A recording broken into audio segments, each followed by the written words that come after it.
não parar, não precipitar e não retroceder. Então dizer para esse cara, sabe quando nós vamos parar? Nunca. Nunca na sua porca vida. Né?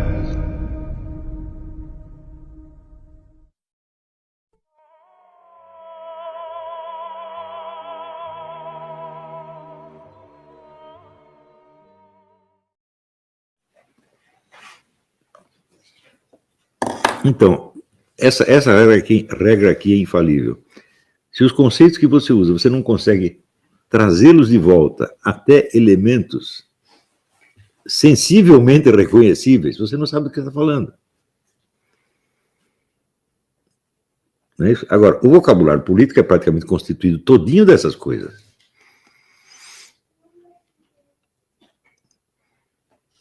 Não é isso? Então, por exemplo, quando houve o golpe militar, e meia dúzia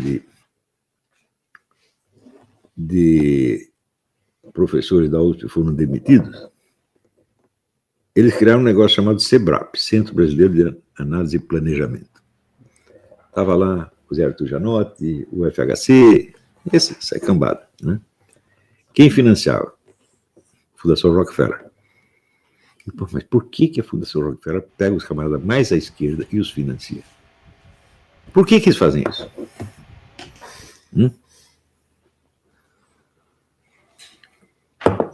Até hoje ninguém foi investigar, mas qual é a relação desses camaradas da esquerda brasileira com esses grupos metacapitalistas internacionais? Ninguém quer saber disso.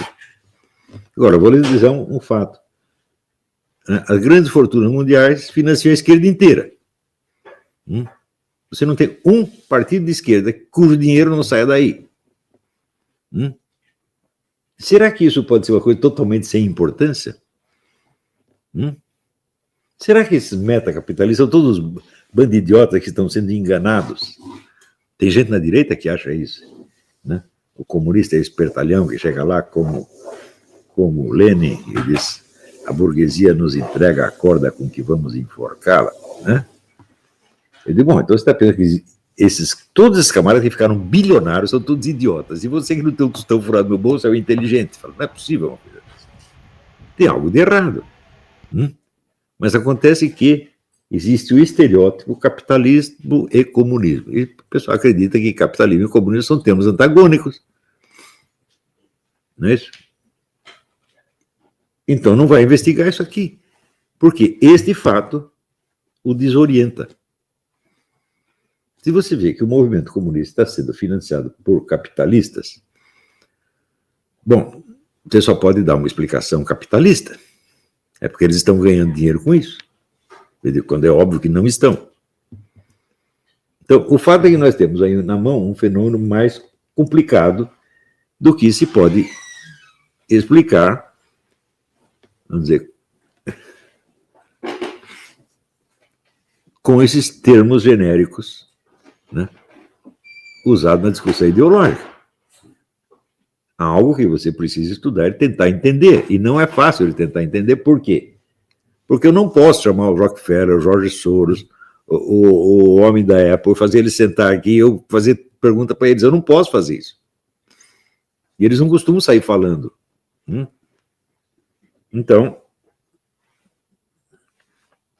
eu tenho que me basear nos poucos documentos que eles, no qual eles expressam sua opinião, e conferir isso com as ações reais, e este é um problema dificílimo. Você não ouve todo mundo usar a expressão teoria da conspiração? Você pega os fatos mais óbvios. Quando eu comecei a falar do Foro de São Paulo, todo mundo dizia teoria da conspiração. Por que esta expressão funciona? É porque o infeliz acredita que existe uma opinião sensata, adulta e média, dominante, que é representado por um negócio chamado mídia. Então você confia na mídia porque você acha que ela é a opinião majoritária, dominante, normal, ela tem o padrão da normalidade, e o que sai dali está um pouco anormal. Não é isso? Só que daí eu digo para o sujeito, escuta, mas essa mídia que você acha que é a opinião dominante, ela somada, ela não alcança 1% da população. Hã? Então tem algum treco errado aí, porra. Quer dizer, você está aceitando como representantes da opinião dominante meia dúzia de carinha, porque ninguém está prestando atenção. São jornalistas, são meus colegas de profissão. Né? Eu sempre notei que os jornalistas sabiam que ninguém prestava atenção neles. E que o que eles mais queriam era que as pessoas acreditassem que havia outras pessoas prestando atenção neles. Mas o fato é que não há. Você soma a tiragem impressa e eletrônica dos maiores jornais brasileiros, Folha de São Paulo, Globo, etc, etc. Sabe o que você obtém? Metade da minha audiência. Você entende por que o Bolsonaro ganhou a eleição? Embora toda a mídia estivesse contra. É simples, ninguém liga para a mídia. Isso é um fato brutal, né?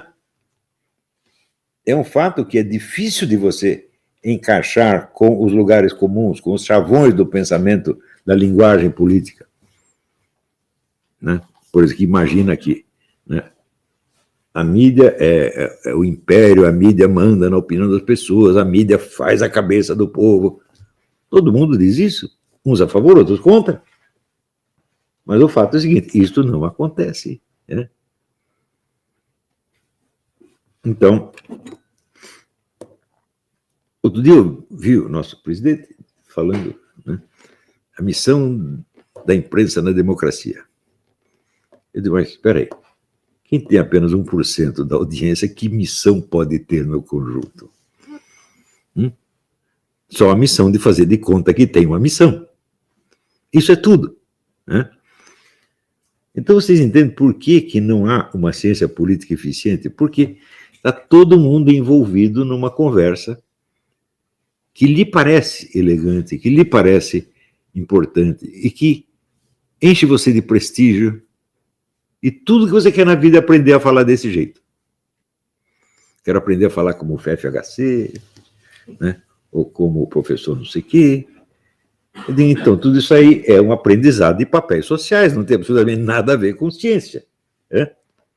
Então, com quem eu aprendi meu papel social? Com ninguém. Né? Não tinha ninguém para me ensinar. Né? Quem fez alguma vez um serviço parecido com o Olavo no Brasil? Ninguém nunca fez. Então eu tive que inventar eu mesmo. Pô. E por isso eu falei, desse papel social que eu entendo, porque fui eu que inventei. Né? Já dizia Jean Batista Vigo que nada nós conhecemos tão bem quanto as coisas que nós mesmos fizemos. Né? Mas o sujeito que está a fim de aprender um papel social, de professor universitário, etc., etc., ele nunca vai ter consciência do que se passou com ele, pô. Ele não entende, por exemplo, que a imitação verbal, para ele, é tudo.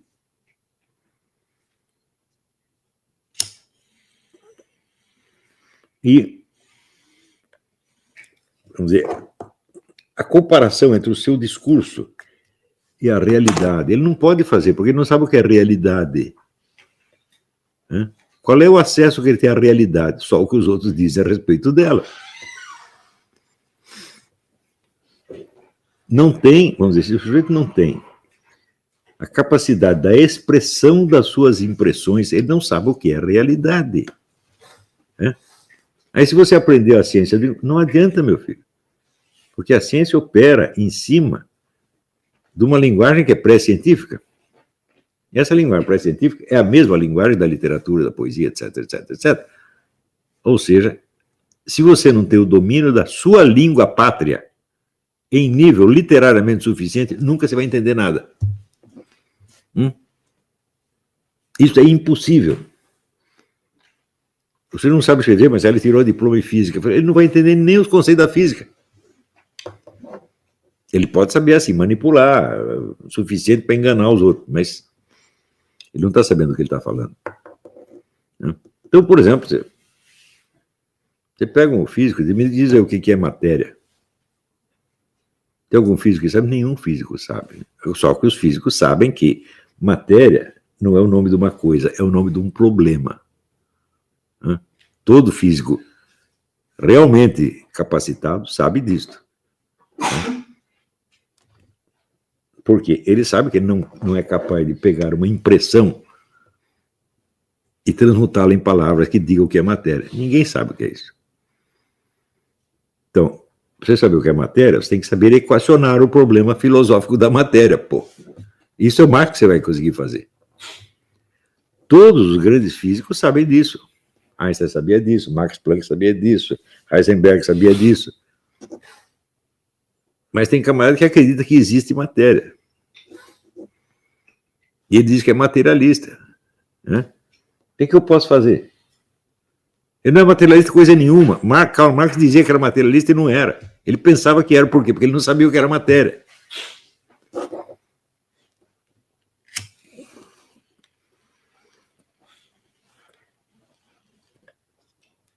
Então, se você estudar a obra de Karl Marx, você vai ver que qual é o papel que a matéria desempenha ali.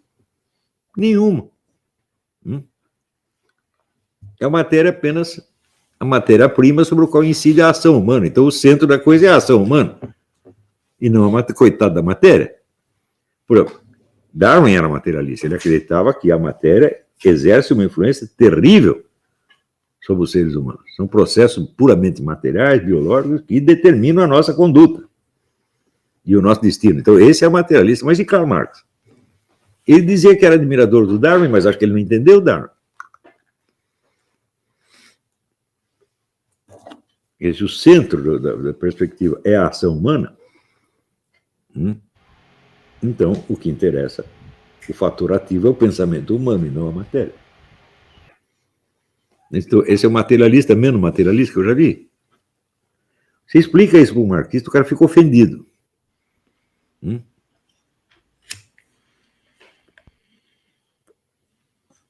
Por que fica ofendido? Porque ele não quer conhecer o marxismo, meu Deus do céu. Ele quer só falar a respeito e ser aceito por outros que também se dizem marxistas. É tudo teatrinho, vocês entenderam? O cara quer ser aceito no meio social. Então, presta atenção. O problema ideológico não é tanto ideológico assim. Ele é mais um problema psicológico de, vamos dizer, personalidades frágeis que precisam do apoio de um grupo no qual se reconheçam. Então, não é que o sujeito acredita naquilo. O acreditar ou não acreditar não entra em conta. Está entendendo? A quase totalidade da militância esquerdista não dá para você saber se eles acreditam ou não acreditam naquilo. O que eles realmente querem é falar igualzinho aos outros para ser aceito naquele meio. Se você espremer para saber se o nego acredita ou não, logo você vai ver que ele entra em contradição. Ou seja, ele afirma uma premissa aqui, daqui a pouco começa a raciocinar com base na premissa contrária. Então é claro que ele não acredita na primeira. Então, no entanto, existem pessoas, vamos dizer, que saem dando palpite nessa coisa, baseado na ideia de que as ideologias políticas são crenças. Em algumas pessoas é crença. Se você pegar 10 mil esquerdistas, deve ter 2 ali que estão realmente a fim de entender as coisas e acharam que aquele discurso explica. Mas são 2 ou 3, os outros não, os outros estão só imitando. Para quê? Para poder agir sobre a realidade? Não, para poder ser aceito no meio. Está entendendo? Quer dizer, e a política? Você pega o nosso Congresso inteiro. Quantos acreditam no que estão falando? Nenhum.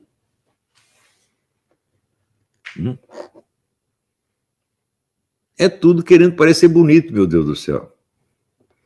Você pega esse pessoal que subiu com o novo governo, são conservadores, são liberais, não são nem conservadores, nem liberais, nem coisa nenhuma, eles estão só brincando.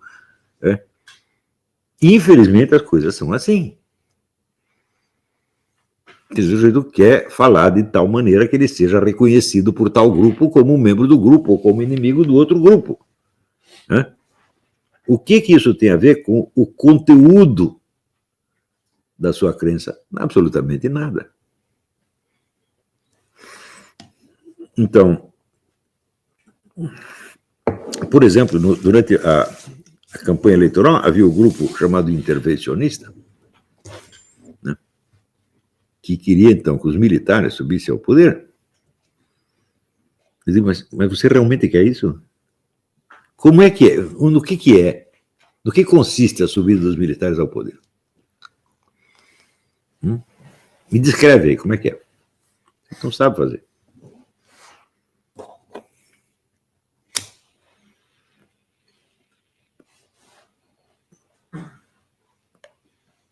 Eu já pedi, naquela época eu pedi várias vezes, me descrevam como será o golpe militar.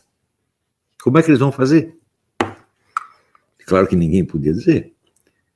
Quando eu pedia isso, as pessoas começavam a argumentar em favor do golpe militar. Né? Eu digo, mas eu não fui, não perguntei os valores maravilhosos do golpe militar, eu perguntei o que é. Né? Por exemplo, eu sei que em 1964 não houve um golpe militar, houve um imenso movimento civil criado por deputados, senadores, governadores de estado, ao qual os militares aderiram no fim. Isso é que eu sei. Mais ainda, esse golpe era aprovado por toda a mídia existente, com exceção de um jornal, por toda a televisão, pela Igreja Católica, pela Igreja Protestante, pelo Centro Espírita, pela maçonaria, por todo mundo. E pelo Congresso, claro. Foi isso que aconteceu em 64. E agora, você quer fazer o golpe militar o quê? O Congresso está contra, a mídia está contra, o povo está contra, a maçonaria está contra, todo mundo está contra, é isso que você quer? Então, do que vocês estão falando? Então, você entende? Intervenção militar é apenas uma palavra. É um signo identificador de um certo grupo, onde as pessoas se sentem amadas e respeitadas. É só isto. Você entende por que a discussão política se torna impossível nesses termos? É tudo assim, meu Deus do céu. Então, você que eu estou querendo fazer mais um grupo que fazer esse tipo de besteira, não precisamos mais disso, gente. Quer dizer, o Brasil já entrou no mundo da fantasia faz muito tempo. Aquilo já virou um hospício, faz décadas. Olha, vai fazer 30 anos que eu li na revista, veja a estatística de que 10% da população brasileira era de doentes mentais. Aqui tem uns 3, pelo menos. Não é assim? E eu, na época, fiquei assustadíssimo. Falei, 10% é muito, meu Deus do céu. Ninguém ficou assustado, isso é normal isso aí. E hoje, quanto é? Com certeza é muito mais. Mas ninguém está ligando para isso. Você vira, nós vivemos num país que tem 70 mil homicídios por ano e nunca houve um debate público a respeito. Houve debate público a respeito da corrupção, da reforma da Previdência, dos aumento do salário, não sei do quê. Mas e matar 70 mil pessoas não tem importância? Das pessoas em geral, elas confundem isso aí com a violência. Bom, violência. O sujeito está lá batendo na mulher, isso aí é violência, né? Mas ela sobreviveu, porra. Então não foi um homicídio. Mas você tem 70 mil homicídios, quer dizer que o sujeito bateu até matar a desgraçada. Como é que a gente pode aceitar isso aí como se fosse coisa normal? E ficar discutindo outros problemas? O que é a corrupção petista perto disso? Não, deixa os petistas roubar quanto quiser. Olha, se fizesse, me propusesse isso, olha, nós vamos continuar roubando, mas não vamos parar com 70 mil homicídios. Olha, tá bom, pode roubar. Leva todo o dinheiro que quiser. Eu não ia ficar escandalizado com a corrupção como eu fico com 70 mil homicídios. Porque acho que até para ser roubado o sujeito precisa estar vivo, ou estou enganado. Quando você vê que os fatos da ordem material mais brutais são ignorados, é claro que não é possível discutir nada com essas pessoas. Elas não sabem do que estão falando e não querem saber. É tudo um bando de criança querendo ser aceita em determinado meio e desempenhando o papel. A gente foi lá eleito deputado, falei, agora vou representar o papel do deputado, o nacionalista, o comunista. Que porcaria! Lá não tem um nacionalista, não tem um comunista, não tem um liberal, não tem um conservador, não tem nada, só tem criança, meu Deus do céu. Agora, tem cara que estudou as coisas e quer fazer na realidade. E, evidentemente, o que os outros vão dizer a respeito dele não tem nada a ver com a realidade dele. Essa coisa que espalha sobre o velho, está falando. O Vélez do Qual fala, não é um cara totalmente imaginário. Eu não digo que o Vélez é extrema-direita. Né? Eu digo, meu Deus do céu, ele é um liberal, como o Uribe. É isso que ele é. Né? Quer dizer que eu concordo 100% com a política. Não, não concordo, mas eu confio que ele pode ser um bom ministro. Né? Ele é extrema-direita. Eu falo, bom, o que quer dizer extrema-direita? Me defina o que é uma extrema-direita. Extrema-direita é um cara do qual você não gosta. Isso é tudo que a gente consegue obter. Eu digo, agora, até quando nós vamos aguentar esse tipo de discussão de malucos? Um dia isso tem que parar. E esse curso, entre outros que eu estou dando, é para isso. Você tem um certo número de pessoas que dizem, não, peraí, nós queremos realmente saber o que está acontecendo. Não queremos tomar posição. Esse outro dia eu dei aula sobre o negócio da escola de Frankfurt, né? E a primeira coisa que eu falei é o seguinte, praticamente tudo que a direita está dizendo sobre a escola de Frankfurt é tudo besteira.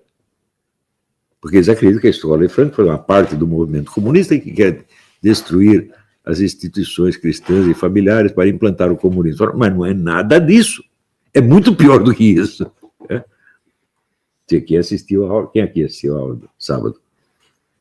Né? Você não assistiu? Você assistiu? Você entendeu que o negócio é muito pior do que isso. Ele falou, isso não é comunismo, isso é demonismo, gravíssimo, pô. Então, o que vai sobrar do movimento comunista depois da aderir à escola? Ele falou, não vai sobrar nada.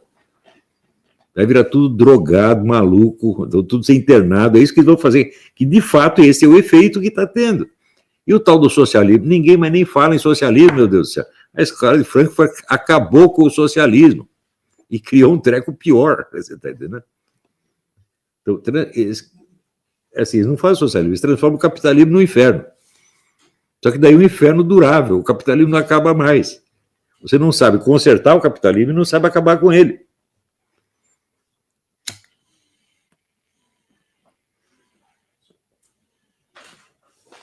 Então, daí me disseram que tem uma moça aí que é especialista em escola de Frankfurt, tal da Sabrina, não sei do que. Não sabe nada. Eu não sei se só para o quê? O ambiente preferencial da escola de Frankfurt, acho que todo mundo sabe aqui, né? O que tem? É a universidade, a mídia, é uma fábrica de lumpen. Claro. Então, a escola de Frankfurt, ela é a seguinte, ela tenta ser Deus. Destruir o mundo para o mundo chegar à perfeição da razão universal absoluta. É claro, são todos loucos, você não entendeu ainda, mas muito louco demais. Karl Marx, perto disso, Lenin era um primor de sanidade perto disso. Então, e o pessoal da direita acreditando que eles estão favorecendo o comunismo. Eles acabaram com o comunismo, você não entendeu ainda, não? Eles são anticomunistas porque eles são contra o ser humano, entendeu? Se você é comunista ou reacionário, para eles pouco importa, tem que afundar tudo. Agora, para o sujeito que ele tem a ideologia de direita, ele vai achar que a ideologia de esquerda é o suprassumo do demonismo que existe. Falo, mas você acha que o demônio acredita nessa porcaria de comunismo? O demônio tem alguma elegância, pelo menos, né?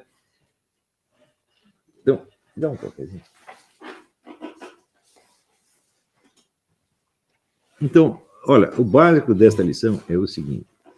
O conceito que você não consegue trazer de volta, você tira ele da esfera verbal onde você está ouvindo, ele vem com um certo prestígio social e é usado em discussões como um valor, seja um valor político, seja um valor cultural, etc. Você tem que puxar ele dali até encontrar os fatores reais, concretos, visíveis, sensíveis a que ele corresponde. Senão, você não sabe do que está falando.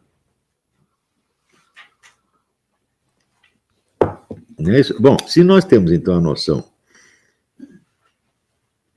de que A política é o estudo do poder, ela não é de qualquer poder, porque nós já vimos que o poder está presente em todas as relações humanas. Então não estamos falando disso. Eu estou falando do poder exercido por um ser humano sobre outros seres humanos, idealmente todos que estejam ao alcance dele. Isso é importantíssimo. Então, por exemplo, um pai que exerce a sua autoridade sobre a sua família, ele não está fazendo política.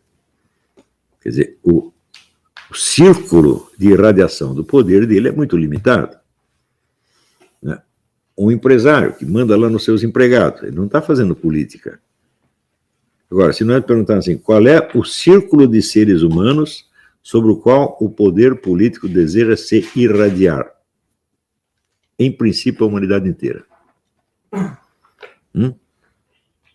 É natural que o propugnador de uma política não aceite nenhuma política que se oponha a ela. Não aceite em lugar nenhum. Ele pode, por exemplo, se conformar. Bom, eu não tenho como mudar a política da Zâmbia, então vai ficar assim. Mas que ele vai achar isso bom, ele não vai. Então, toda política tem o impulso de se impor a todos os seres humanos que estejam ao seu alcance. Mas não existe política limitada. Por exemplo, tem aqui uma tribo de índio. Né? Tem. Né? O pajé e o cacique não conhecem ninguém fora da tribo, então eles mandam a tribo inteira.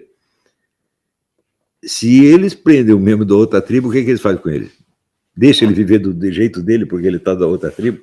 Não, ou eles lhe impõem a este prisioneiro as regras da tribo, ou elas o matam. Não é isso?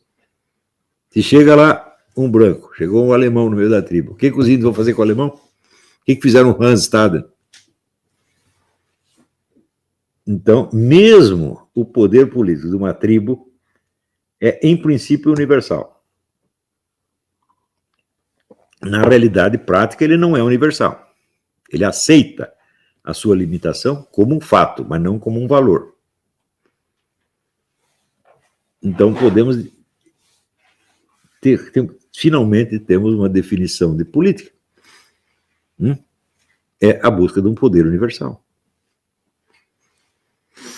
Dentro, é claro, das limitações existentes, né, que são aceitas como uma espécie de fatalidade. Como, por exemplo, o Império Mongol, ele não reconhecia nenhum outro império. Eram todos ilegítimos, só ele era legítimo. Ele conseguiu dobrar os outros? Não conseguiu.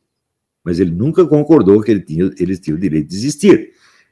Para ele, todos os outros impérios eram apenas regiões rebeladas, no qual ele teria que impor a ordem mais cedo, mais dia, menos dia. Mas espera aí. Mas o Império Muçulmano não é a mesma coisa? Os califas não eram a mesma coisa? Nós aceitamos que existem outras pessoas, até que esse aqui é cristão, aquele é budista, e nós, infelizmente, não podemos fazer nada para mudar a cabeça deles, mas que deveríamos fazer, deveríamos. Né?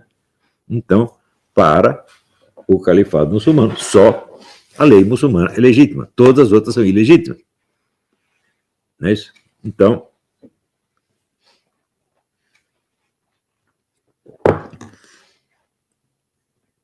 o poder político, ele se conforma com seus limites reais, empíricos, por assim dizer, mas ele não os aceita como eternamente legítimos. Então, em princípio, a política é a busca do poder universal, por mais limitado que esteja. Então,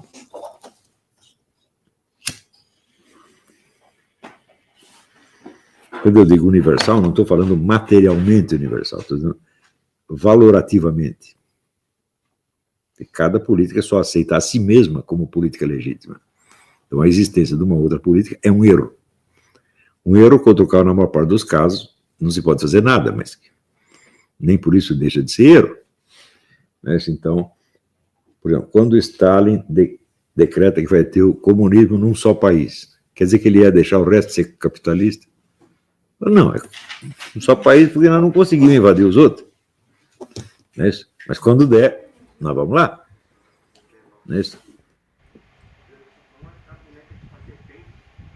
Então, o Hitler, aqui é o império da raça alemã. E muito bom. Então, o império da raça alemã é só para a raça alemã? Você manda em tudo quanto é alemão, os alemães mandam em si mesmo e deixa os outros viver em paz? Claro que não é nada disso. Então, por enquanto, não dá para a gente impor o poder alemão a todo mundo, mas quando der, nós vamos impor. Isso está no centro de toda a política.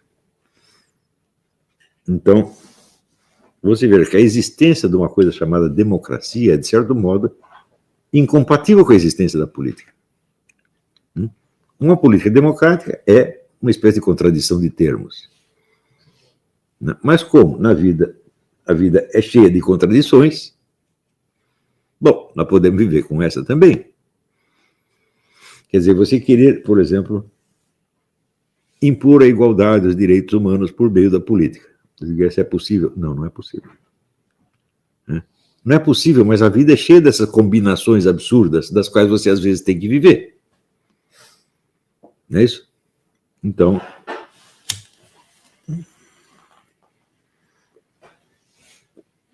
por exemplo, o sujeito pobretão que casa com a mulher milionária e acha que vai mandar nela. Bom, ele pode até tentar. Pode ser que num caso em 1000 ele consiga. Não é totalmente impossível, mas é bastante improvável. Então, do mesmo modo, vamos dizer, a política como instrumento da liberdade é uma contradição. Porque ela consiste basicamente em imposição. Aquilo que é, como é que se diz, que pode ser discutido e que tem um acordo, não é política. Pode ser comércio, pode ser intercâmbio cultural, pode ser qualquer outra coisa. Política não é. Então, Carl Schmitt, ele tinha razão, tinha 100% de razão ao dizer que a política é aquele domínio da realidade onde nenhum acordo racional é possível. Então, portanto, você tem que ajuntar os mais fortes contra os mais fracos. Fim de papo. Isso é verdade. Você pode pegar, ver, isso é verdade na Alemanha nazista e é verdade na melhor democracia do mundo. Todas são assim.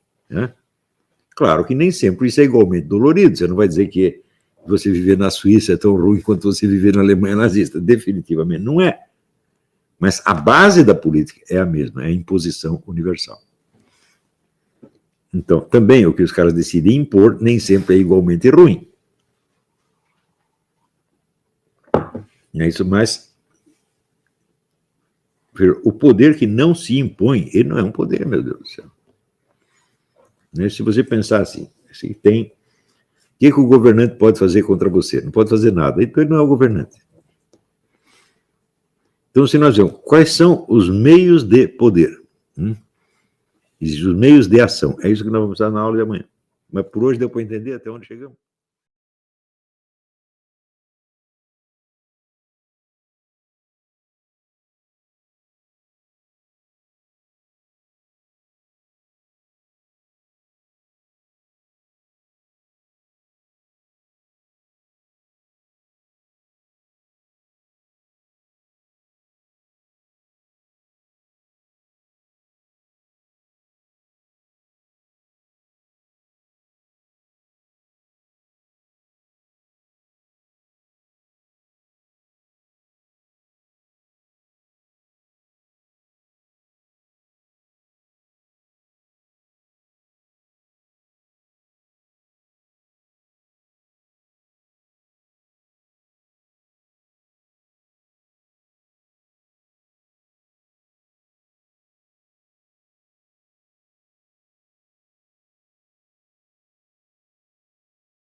E aí, pessoal, tranquilo? Então, se inscrevam no canal, comentem, curtam, compartilhem. Isso ajuda bastante o nosso canal. Quem quiser ajudar a gente de outra forma, os links estão aí na descrição do vídeo. Temos Apoie-se, tem o apoio coletivo e também quem quiser ser membro ou participar da nossa vaquinha. Sigam nas redes sociais, os links estão aí na descrição do vídeo. Então é isso aí, sempre com Deus, pátria, família e liberdade por um Brasil melhor. Valeu, pessoal, fiquem com Deus. Se inscreva e compartilhe o canal. Obrigado.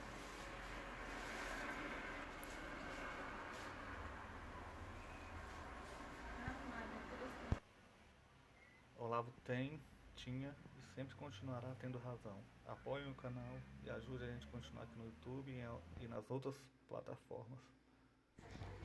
Obrigado. Fique com Deus.